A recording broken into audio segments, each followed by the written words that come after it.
Welcome to Giants Nation player profiles and projections. And today we are looking at Andrew Thomas and Brian Burns. We're going to start with Andrew Thomas, though. 6'5", 320-pound, franchise left tackle at 26 years old, going into year 6. Signed a 5-year, $117 million contract in 2023. Was the most for an offensive lineman, guaranteed at the time that he signed. All-pro left tackle in 2022, where he played the whole season. Last 2 years, he's been a great player, but he's missed 18 games in his last 2 years, including his most serious injury, a Liz Frank injury in his foot. Started camp off on PUP. He's on PUP at the moment we're recording this. He'll be ready for week 1, but injuries have become a major part of the conversation. And today I look at the fact that he has an out in his contract after 2026 for the first time, and it felt dirty to do that. After 2026. Yes. Yeah. So, I mean, they're pretty much locked in until through 2025 and through next year. And then 2027, the out is extraordinary. It's about a $19 million savings. So, It's an easy out, but we'll get to it. I don't want to. of course not. Even with injuries, I don't think they should get to that scenario, but it is a part of the conversation now with Andrew Thomas. So, I mean, the larger conversation here is we're going to break down who Andrew Thomas is right now. But blanket statement right off the bat, if he's not the best player on offense, he's the second best player on offense, right? In terms of value. Yeah, it's Neighbors, it's Neighbors and Thomas, and that's kinda it. Yeah, exactly. So, I mean, to your point, you have a franchise left tackle. You've got him locked in through 2029. You don't want to exercise that out if you don't have to. Yeah. And, so yeah, need to get my timer going. With Thomas, I enjoy watching him play football more than anybody on this team, and I think it has made a huge difference of the results on the field. Not to say that him being here would have saved this team, but it has, made them a lot more competent when he's on the field compared to when he's off and the times when they look just flat out incompetent. Over the last 3 years, 34 games with him, 19.2 points per game, 19 games without him, 15.1 points per game.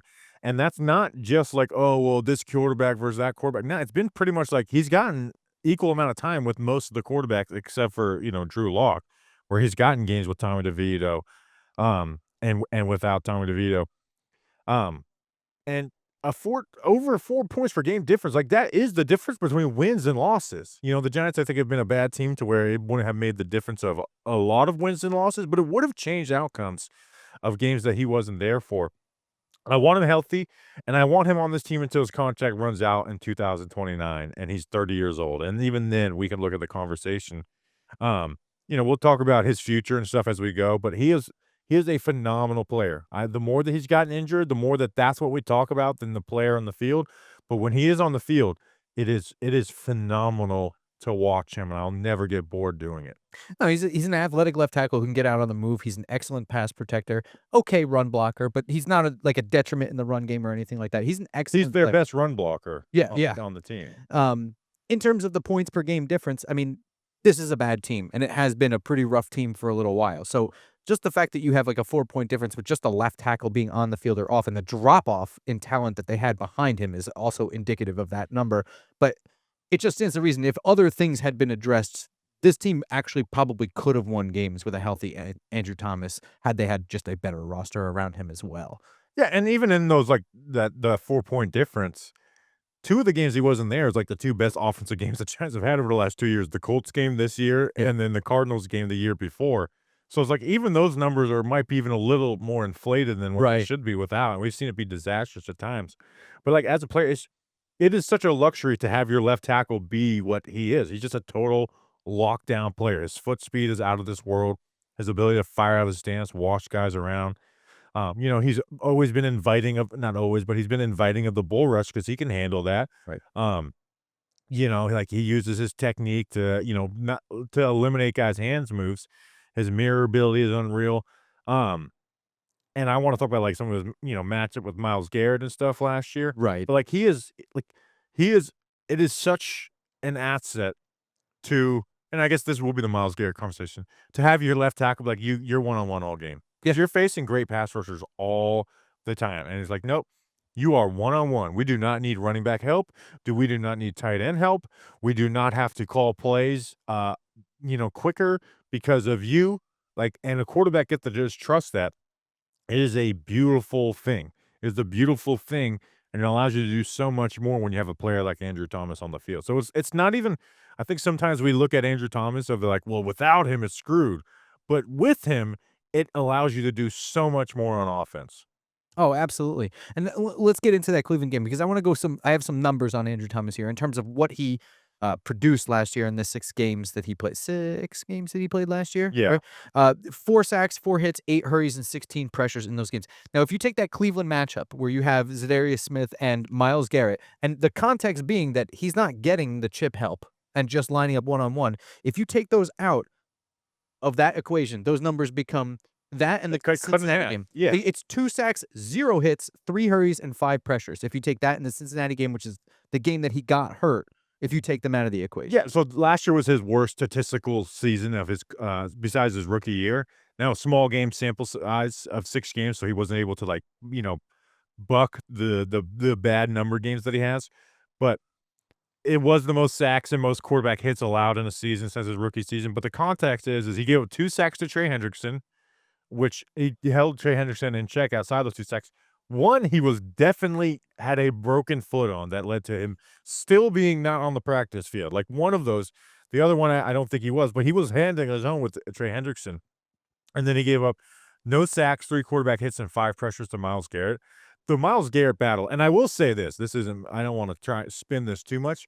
The Myles Garrett game was the worst game of his career since his rookie season. Mm. Didn't give up any sacks, but it was a phenomenal battle to watch, to see 2 Myles Garrett's a better player, and he showed that, but 2 elite players go after it, and I don't have this on fact, but I just don't think any other teams are treating Myles Garrett the same way the New York Giants did last year, where they let him one-on-one the entire game.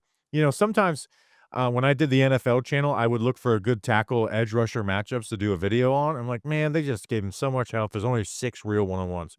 With Thomas and Garrett, they just went after it the entire game, and, again, Garrett got the best of him, but it wasn't like this dominant, like, he can't handle Well, they won the that game. type of shit. Yeah, and the Giants won the game, and they had touchdowns on plays where Garrett got a QB hit on Jones Mhm. on one of the touchdowns, but, like, if that was a bad left tackle or someone who else, like, that wouldn't have been a quarterback hit, that would have been a sack, so it just and again, that's Myles Garrett. I don't think there's anybody else in the league that can challenge him the way that Myles Garrett can, and that so but you use that context, and then like you said, well, then that's, 2 sacks, 1 quarterback hit, and 3 pressures. And, or sorry, that's 2 sacks, 0 quarterback hits, and 3 pressures if you eliminate those. Now you can't eliminate those, but it's an outlier year, you know, where in, 2023, he was 15th for offensive tackles and pass blocking efficiency, which was kind of a down year for him. Right. 7th for left tackles. In 2022, he was 4th for left tackles. 2021, he was 4th for left tackles. Um, and then last year was, 58th out of 87 in the but again, like that is an obvious outlier. Um, and again, we haven't even talked about him in the run game. Like, he isn't a dominant force because he does sacrifice some push to be more balanced and sustain blocks. In fact, if you go watch him as a rookie, he got more push in the run game because he had some times where he landed on his face and messed stuff up, but he was able to get more push. But he fires off with good knee bend and posture, no lean. He gets drive, not out of this world, but he does get drive. Whenever you get to put him in like a down block situation, he will Oh, clear yeah. clear a guy out. Um, it is a shame the rest of the offensive line can't do this because him being out to pull and using on wide zone is beautiful. I think it needs to be more done running to the outside to the left. Um, it'll suffer when he's injured, but like he is an asset to this team. I think so. I think too often, and this is on Thomas's health that we always talk about Thomas and then like what it looks like without him. And the Giants' offense hasn't been good with him, but if they were to get some pieces right, that asset, man, it allows when you're playing for fucking Super Bowls and stuff, to have that asset, it makes such a huge difference to be able to call different types of plays, leave your that left tackle one-on-one, and have your quarterback have that trust and not being worried about getting the ball swiped out of your hand once every four snaps. Yeah, and, going into this year, we have a quarterback switch here, so I think that Russell Wilson is gonna have a little bit more pocket presence to not have the complete, whiff drill him to death. But at the same time, Russell Wilson is one of the most sacked quarterbacks the last couple of years. So I'm not really sure in terms of numbers how well Andrew Thomas is going to do, but I think that this is going to be a little bit more settled for him this year as long as the foot is shaping up by Yeah, his and standards. again, Andrew Thomas is a player I'm not worried about numbers. I Right. know he's a great player. It's about him being healthy. But let's talk about the future with Thomas. Mhm. 2024, broken foot, missed 11 games. 2023 had the hamstring injury and missed 7 games. Was also playing the end of the season on a sprained MCL. Eight games on that. 2022, fully healthy. 2021, ankle injury, missed 4 games, had surgery on it. 2020, played the full season, but also had an ankle injury that he had surgery on. Mhm. Um, he's on the roster for the next 2 years, guaranteed, and unless he traded, which I'd be pretty pissed because Yeah. I don't think they would get the return on that you should, especially when you look at the Larry Tunsil trade. In 2027, they could save $18 million by cutting with only a $4 million dead cap hit. But I went and looked, and I'm comparing him to this guy, Tyron Smith. After Tyron Smith's 5th season, he missed games in 8 out of 8 years. Yep. Um, the most of the season is 3 games. There was 2, a couple seasons where he missed the majority of games. Especially on a team that's not brimming with talent, and on the offensive side, it's lacking. Yep. I want Thomas around even if he's having injury issues. Like, I think it until they can prove they can upgrade, right? We did a way too early draft preview. If you draft a right tackle and he's freaking sick and you're like, this guy can move to left tackle, or you draft a left tackle who plays, Isaiah World or whatever, and once you have that answer, sure, then maybe we could talk about making a decision if he's continuing to miss more and more games. But until that happens, sorry, I'm not looking to move on from Andrew Thomas, essentially, no matter how many games he misses. It's gonna frustrate me. It's gonna kill me. I mean, he's my favorite player on the team. I enjoy watching him more, so he's who I wanted that 2020 draft. He's one of the players on this team that I still do have, like, a more of an emotional attachment to, but it's an emotional attachment to the level of player that he is. Yeah, and also, I wanna know what you wanna be doing with that money if you're getting rid of him for the cap savings, you know what I mean? I wanna know where you're spending that money because 'Cause you're it's not replacing him. Those guys don't left tackles don't hit free agency. I I Rip would one I out. would say Andrew Thomas's injury issues have not been the reason the Giants haven't made the playoffs. No, It no. it it's not working that way. That would be subtraction by subtraction. Yeah, so and again, when the Giants are bad, it does suck, right? I'm not gonna sit here and Sure. be like, "Oh, don't, like, just shut up about it," but it is part of the conversation, but I don't think it's enough of part of the conversation to actually think about moving on or trading him 'cause, you look at the Laramie Tunsil trade and you're saying you get that offer for Andrew Thomas. I'm just not doing that. I'm not even thinking about doing that. Um I also wanna put this note in there too. The guy's never played with a left guard. Now, if he would've That's stayed healthy, he would've had it with John Runyon. He's played with Justin Pugh, Ben Bredeson, Josh Suzuki, Nick Gates, Jack Anderson, Matt Skura, Wes Martin, Shane Lemieux, Will Hernandez, and then John Runyon last year. It would be nice for him to just find a consistent left guard, which I think he has in Runyon, but he got injured himself last year. So, do you have anything else on Thomas? I don't think so. Like I said, he is sort of the anchor of this offensive line. There is a drastic difference when he's not on the field. Anchor of the offense, to be honest. Yeah, so I mean, taking him off the field is not smart unless you have to. First, before we get to Brian Burns, this player profile is brought to you by Body Armor Sports Drink. Rewrite your routine and choose better with Body Armor. Body Armor is real hydration with electrolytes, coconut water, and no artificial dyes, flavors, or sweeteners. You hear? I wish I could reenact that crack of Crack, that was a the good crack. cap in the can. I could get this in the mic. With great tasting flavors like strawberry banana, orange mango, tropical punch. Body Armor will level up your hydration game. Grab Body Armor Sports Drink today at your local grocery store. Body Armor. Choose better. You'll be glad you did. You'll be glad you did. You'll be glad you did. You'll be glad you Glad you did. Let's talk about Brian Burns. 27 years old, 6'5", 250 years old, 250 pounds. Heading into year 7 and year 2 with the Giants. He's the top edge on this team, the second best player on the front. Me personally, I'm hoping he drops in that ranking in those areas because of Abdul Carter. There you go. Yep. But he's a really good player on a team that needs more really good players. Last year had 8.5 sacks, 17 tackles for a loss, 17 tackles in his first year with the Giants. I mean, he's a top 5 player on the team. He's a very good defensive end edge. He's not an elite one, but he is a very good one, and he is definitely a value to this New York Giants team. He's a really balanced edge player, but I think that where he really shines is in his speed rush off of the edge. He's not like a detrimental run defender, but I wouldn't not say that he is like run defense is his. He's gonna go for Right. tackles for a loss. He's not gonna be setting this great edge and squeezing down tackles. He's gonna look to have wins and chase the play from the backside. That's what he's gonna do as a run defender. Absolutely, and speed kills off the edge. His blend of speed and bend off of the edge has become a rarity these days. I mean, it used to be that like 15 to 20 teams in the league had a guy that could sort of do this. They don't really make him like this as much anymore. So he's a huge asset because that speed is always in the back of the mind of a tackle, right? Knowing that you have to get out of your stance and cover that right away. That opens up the inside. It also opens up the other players that the Giants have accumulated on the defensive line. So he's an asset in that way, even if he doesn't generate the numbers. But like you said, he had like 42 hurries last year. Yeah, so and again, his get off and speed, like you said, is unreal. He can move laterally well. And again, this is at 6'5" too. He's not some small player. He's just a very sudden player with that good burst.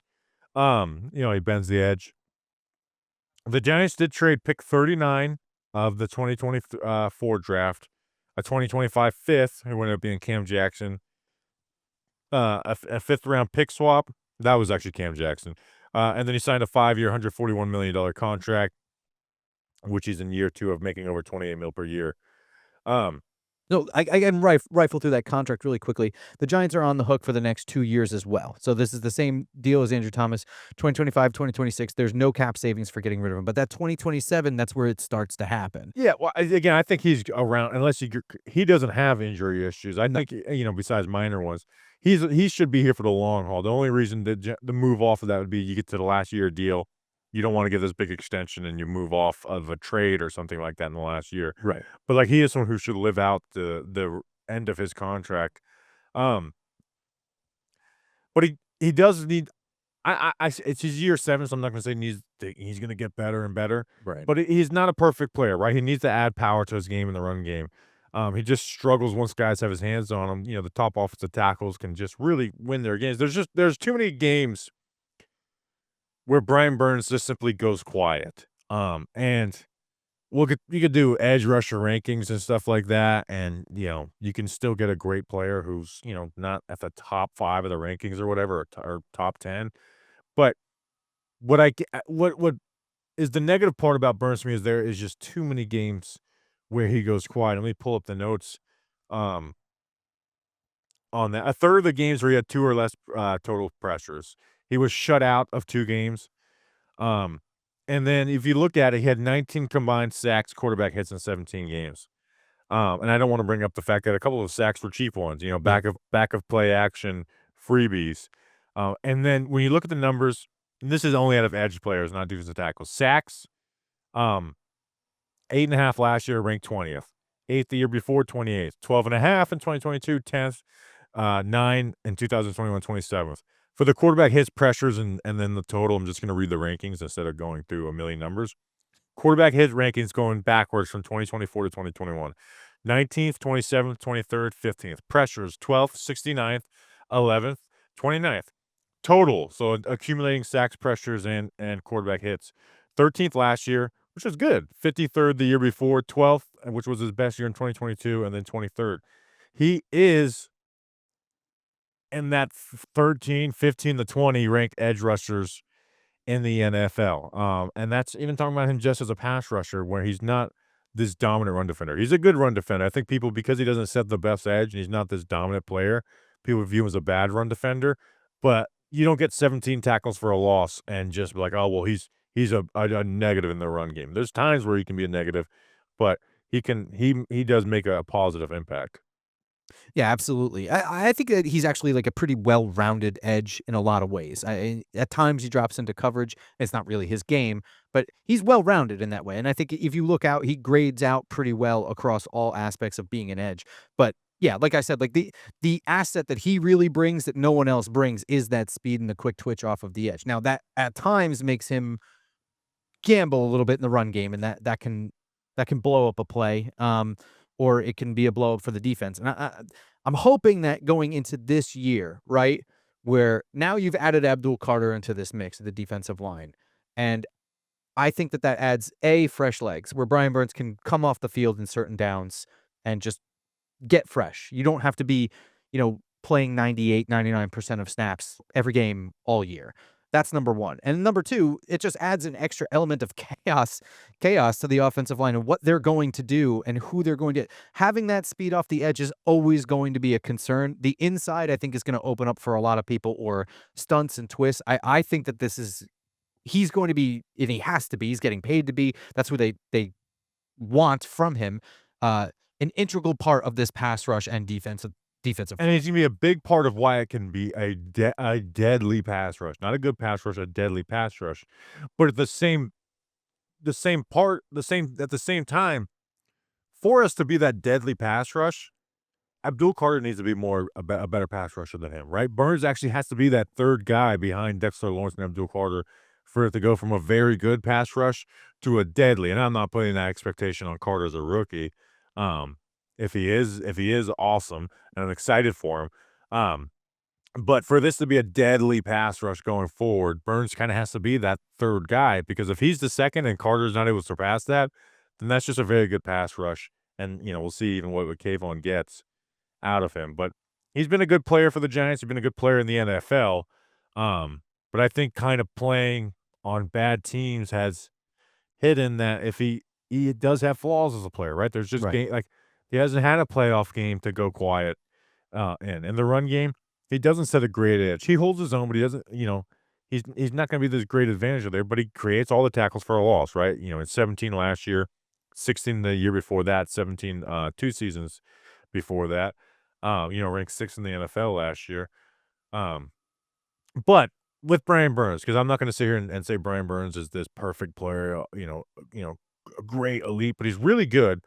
And I do think the way he is added is questionable. When you think about the fact that you gave up McKinney and draft capital and stuff, but I will never let that stop me from appreciating Brian Burns as a player. I remember with Leonard Williams, it felt like the way he was acquired stopped people from appreciating him as a player. Absolutely. And I think they're both similar tiered players too. Yep. Brian Burns and Leonard Williams. I like to do that top 10 list on the Giants. Burns is 4th, right? Hopefully Abdul Carter bumps him to 5th, but I don't see there being anyone else on this team that pushing him from not being a top 5 player on the roster. And I will, quote unquote, overpay for that. Well, I would also say that players that fall into that just underneath the elite tier tend to be able to cash in on the paydays of the elite tier at the right The time. contract has never been the issue with Burns. It was more But I would the say even with the things Leonard you Williams, gave up. Yeah. it's everything. It's not just the it's how you value them as an organization. You're always going to see him as like, well, he's just outside of the top 10 at his position. You know what I mean? Like it's always going to get. I don't say always, but it's common that those guys get a little bit not overvalued, but spent more on. Just gonna get Overspent they're for. gonna get to the top of the market whenever they get their new Correct. deal, which is totally fair. It's just sort of the It's nature of just the. this time when they brought on Burns, like really good player, helps the team, but is it worth giving up McKinney a very high second round pick and then using your second round pick to try and replace McKinney? Um, Now McKinney's not gonna get 7 interceptions every year. Uh, so we could look back at this 3 years and like, yeah, this is would much rather take this. But Burns again, top 5 player on the team, number 4 in my opinion right now after Dex, Andrew Thomas, and Malik Neighbors. Um, and if the Giants are gonna get good, he's gotta be a huge, huge part of that. Yeah, absolutely. And one thing where I'll actually put this on him over the other guys is turnovers.